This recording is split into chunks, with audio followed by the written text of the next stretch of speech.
Right, we're hearing that parts of Johannesburg on this sweltering summer's day are still without water. The reason, we understand, was a power issue from provider Rand Water. What do we know? Well, we are being informed that tankers have been deployed to some suburbs.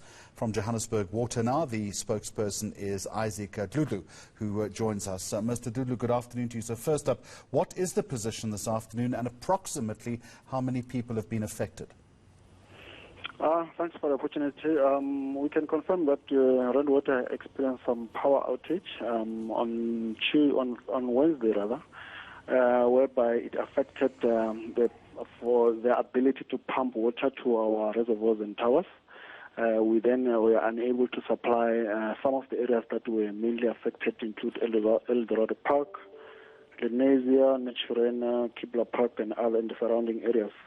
However, they managed to restore their service on Wednesday evening, which meant that they were able to pump water from their reservoirs into ours. But then, due to the fact that during the day of the outage, most of our reservoirs also ran dry, we had to also close them down just to also preserve the infrastructure, which means that a larger part of the area, people didn't have water. Explain to me why your reservoirs would have run dry. You'll recall that, remember, when we get the feed from Rand Water directly, it goes into our reservoirs. So if they are unable to pump into our reservoirs, it means that then we are able to then supply for a limited time. We open the outlet to able to the residents to access water. But as they reach the critical levels, then we then need to then shut it down so that then we are able to recover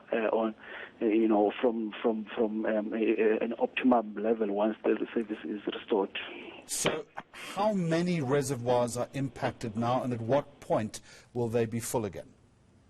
We are glad to report that all the reservoirs that were impacted have recovered, except one that is still struggling, which is Hestil Reservoir, which supplies mainly the areas of Sophia Town, Auckland Park, and Coronationville. However, what we have done this morning, is to bypass the system to make sure that we allow the water to flow into the residents' houses, to make sure that they access water, because it's been quite...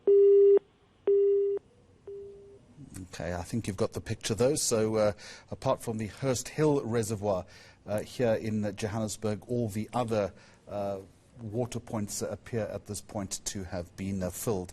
Isaac Dhludhlu from Johannesburg Water.